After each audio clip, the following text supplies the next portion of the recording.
Bienvenidos y bienvenidas a esta nueva temporada y este nuevo capítulo. La historia que les vamos a presentar hoy tú no te la puedes perder, pues se trata de uno de los mayores desastres nucleares que haya ocurrido en Latinoamérica. Nos referimos específicamente al desastre por cobalto 60 ocurrido en Ciudad de Juárez, en México.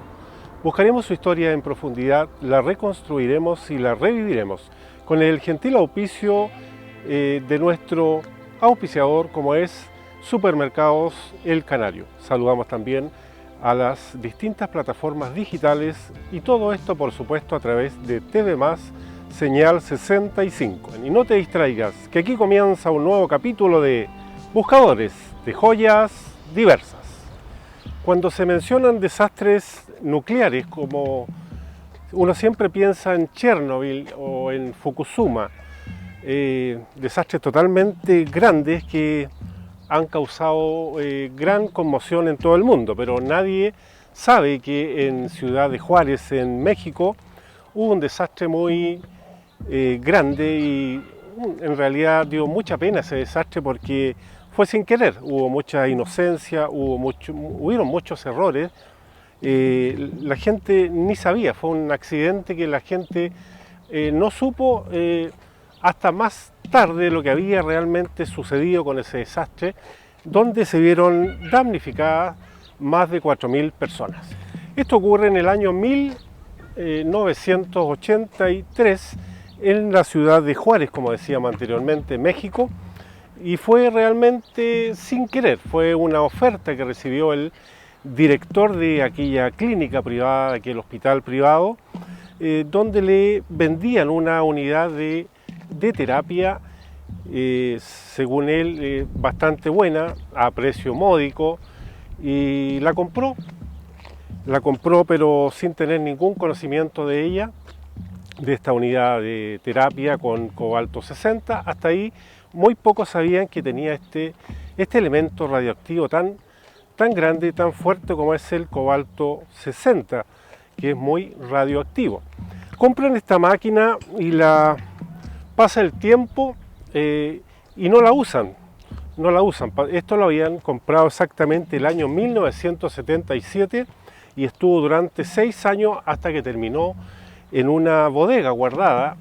Nadie sabía ahí de qué se trataba esa máquina. Después pasó el tiempo y la gente, los enfermeros, los médicos, no sabían en realidad para qué servía esa máquina, porque debemos pensar que en esos tiempos había máquinas muy antiguas, todas aquellas máquinas eran muy grandes, eran muy voluminosas, no es como ahora que son más pequeñas, más portátiles. En esa oportunidad era una máquina tremendamente grande, así que estorbaba, al hospital ahí le estorbaba, y en ese mismo año, en el año 1983, es que se da de baja y le dicen al técnico encargado ahí de todas las operaciones del hospital, de la clínica, que desarmara esa máquina y que la vendiera para chatarra y que se quedara él con la plata. El Chernobyl mexicano, el accidente nuclear con cobalto 60. Enero de 1984. Las alarmas de un laboratorio nuclear en Nuevo México, Estados Unidos, se activan debido a una fuerte presencia radiactiva, el primer indicio de que algo andaba mal. Lo que detonó los detectores de radiación fue ni más ni menos que un camión de carga proveniente de México. Este hecho provocó que especialistas emprendieran una investigación para resolver el misterio conocido como el Chernobyl mexicano. La primera pista llevó hasta Ciudad Juárez, y después de una indagación, se encontró que en 1983 ocurrió un accidente nuclear que podría ser la causa de una propagación silenciosa de material peligroso por todo el país. Se trató de una contaminación por cobalto 60, un material radioactivo sintético proveniente del cobalto, que se utiliza en radiografías y en equipos médicos de radioterapia. Según documentación oficial, en noviembre de 1977, el Centro Médico de Especialidades de Ciudad Juárez adquirió una máquina de tratamiento por radioterapia, la cual contenía cobalto 60. La importación de esta unidad requería un permiso especial para su uso, pero dicho permiso nunca fue otorgado, pues no se solicitó. Una vez en el hospital, nunca se tuvieron las medidas de seguridad necesarias para su manejo.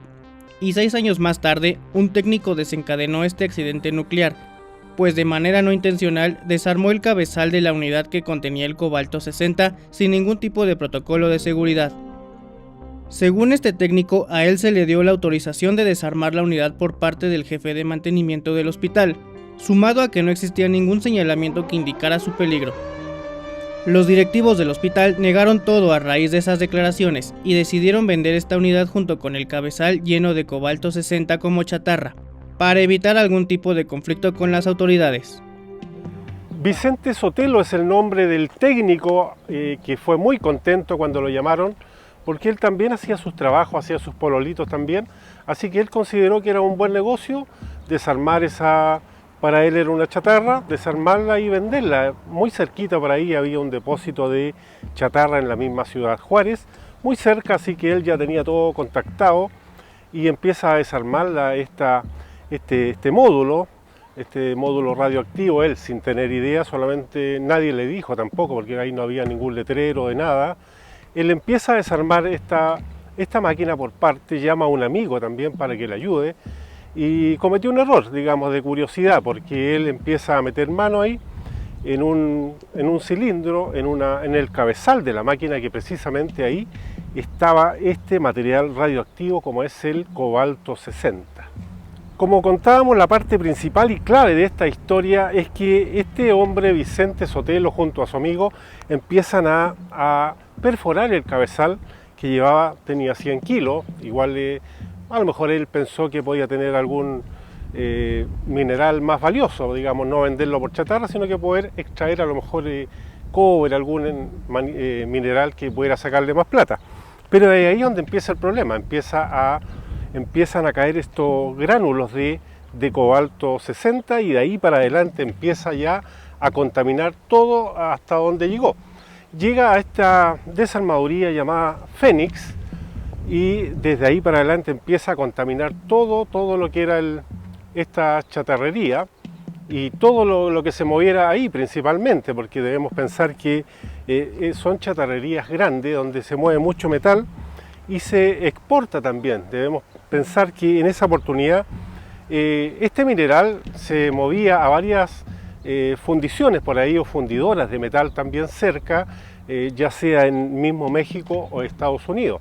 Así que este material fue contaminando todo lo que tocaba. En realidad la contaminación llegó a partes también de fundidoras en Estados Unidos y también en fundidoras de México. El 16 de enero de 1984, en la carretera que atraviesa el Laboratorio Nacional de Los Álamos, un camión de carga activó los detectores de radiación de estas instalaciones, donde se fabricó la primera bomba. Este incidente llevó a descubrir un episodio nuclear de gran magnitud que tuvo lugar en Ciudad Juárez, México, conocido como el Chernóbil mexicano, debido a su alcance de contaminación. Aunque no se compara con una explosión de reactor nuclear, este incidente involucró miles de toneladas de varilla de construcción contaminada con cobalto 60, que se comercializó en 17 de los 32 estados de México. Aproximadamente 4.000 personas resultaron expuestas a la radiación, según un informe realizado por la Comisión Nacional de Seguridad Nuclear y Salvaguardia, CNSNS, publicado en 1985, describe que los eventos comenzaron el 25 de noviembre de 1977, cuando el Centro Médico de Especialidades de Ciudad Juárez adquirió una unidad de tratamiento con cobalto 60 de Estados Unidos, sin cumplir con los requisitos de importación adecuados. Esta unidad fue almacenada indefinidamente en la clínica, donde no se cumplieron los requisitos de seguridad mínimos, debido a la falta de personal capacitado para operarla. La máquina quedó abandonada en un almacén. No fue sino hasta diciembre de 1983 que el técnico de mantenimiento de la clínica, Vicente Sotelo Alardín, desarmó la unidad con ayuda de Ricardo Hernández. Ambos extrajeron el pequeño cilindro de 100 kilogramos que contenía el cobalto 60, vendiéndolo como chatarra en un lugar llamado Yonke Fénix, en Ciudad Juárez. Durante este proceso, el cilindro fue perforado, dispersando gránulos de cobalto 60 que quedaron en la camioneta que transportó los desechos metálicos, y estos gránulos quedaron dispersos por zonas aledañas, las grúas de carga y vehículos del negocio. De igual forma, en el informe realizado por el CNSNS, se detalla que en el recorrido que realizó la camioneta hasta el Yonke Fénix, pasó por la carretera panamericana, cerca del cruce de Boulevard Zaragoza. Durante este trayecto se dejó un rastro radioactivo que pronto se extendió por la ciudad. Sería hasta el 16 de enero del año 1984, es decir, un año más de ocurrido este accidente, cuando empieza ya a producirse esta emanación de cobalto 60, es que, digamos, fortuitamente detectan que un camión, al detenerse por ahí, sin querer detectaron que tenía cobalto 60, es decir, tenía radioactividad este camión, y empiezan a hacer los exámenes y todo, y se dan cuenta que realmente era muy fuerte la cosa que tenía, era muy grave en realidad, así que ahí empiezan a encenderse las alarmas. Se da aviso inmediatamente a la Comisión Nacional de Seguridad Radioactivo, y empiezan a llegar al tiro inmediatamente los científicos estadounidenses, empiezan a averiguar de dónde había sido el origen de toda esta falla radioactiva, y llegaron a la conclusión que precisamente era de aquel hospital privado, de aquella clínica privada en México, como decíamos, y se dan cuenta y buscan todo el origen y toda la gravedad que estaba ocurriendo. Empezaron a tratar de minimizar esto, a tratar de sanearlo en realidad, pero fue muy difícil porque cada vez iban cometiendo más errores.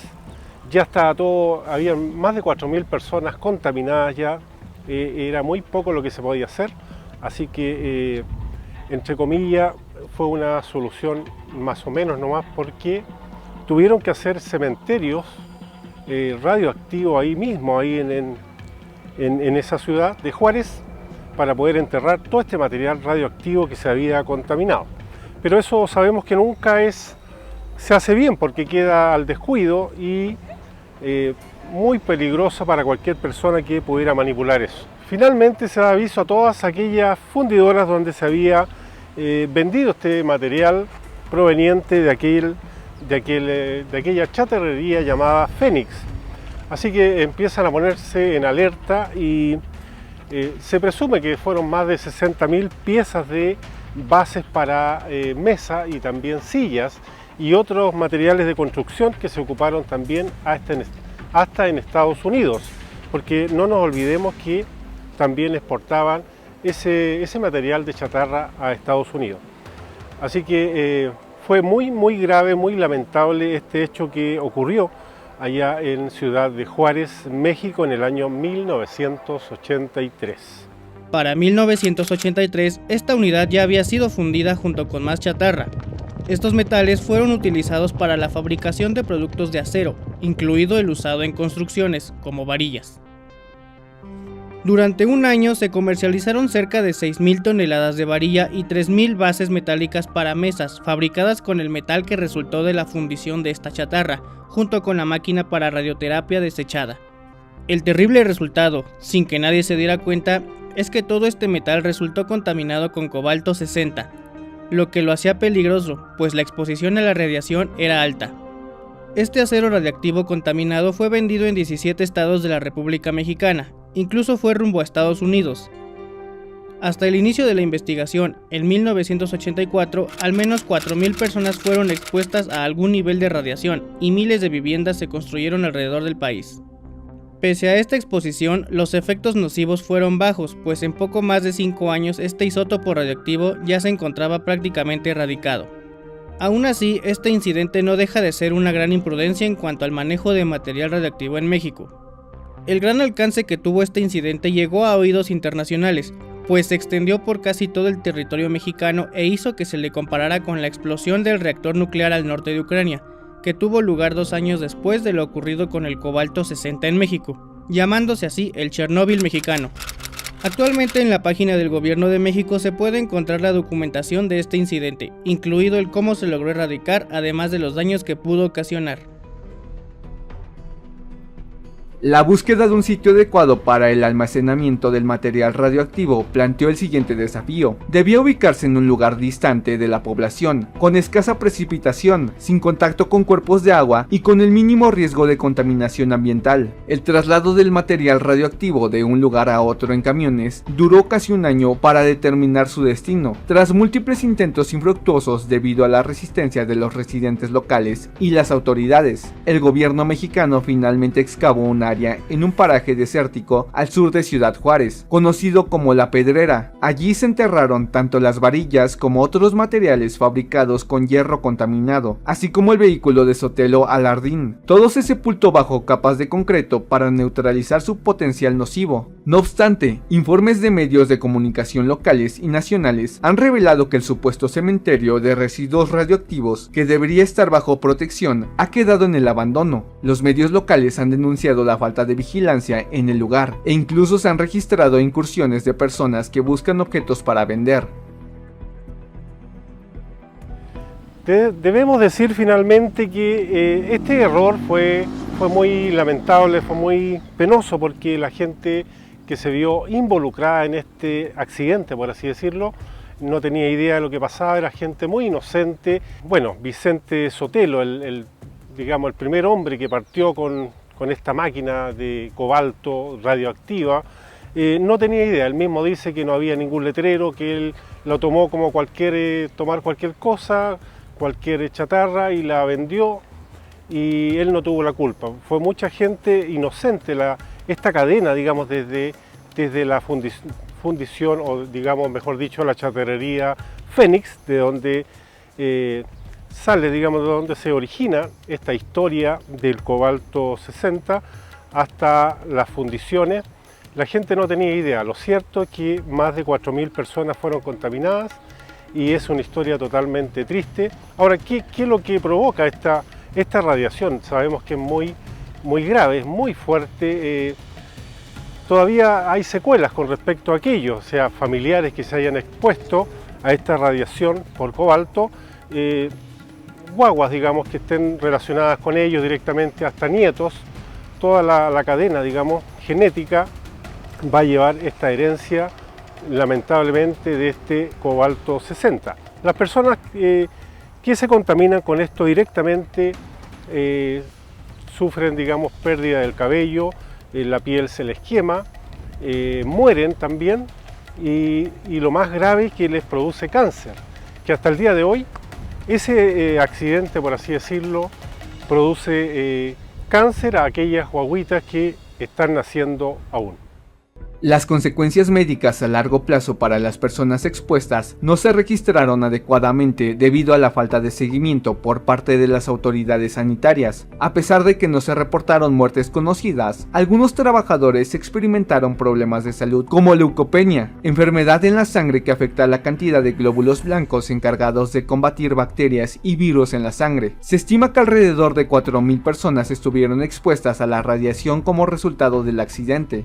La mayoría recibió dosis inferiores a los 500 mg, unidad utilizada para medir las dosis de radiación, pero algunas personas recibieron dosis significativamente más altas, lo que podría aumentar el riesgo de cáncer y otros problemas de salud a largo plazo. A pesar de los esfuerzos realizados por el gobierno de México en ese momento, todavía se cree que el cobalto 60 persiste en el ambiente, en casas construidas con varillas contaminadas, tuberías y otros lugares. Este episodio histórico sirve como recordatorio de la importancia de la seguridad y el manejo adecuado de materiales radioactivos, así como las consecuencias potencialmente devastadoras de su liberación no controlada en la sociedad. En resumen, el Chernobyl mexicano nos recuerda que si bien la energía nuclear y los materiales radioactivos tienen aplicaciones beneficiosas, también representan riesgos significativos que deben manejarse con el máximo cuidado y responsabilidad para evitar tragedias similares en el futuro. ¿Y tú, qué opinas sobre la necesidad de una regulación más estricta y supervisión en la gestión de materiales radioactivos? Nosotros ya empezamos a despedir nuestro programa, esperando que les haya gustado.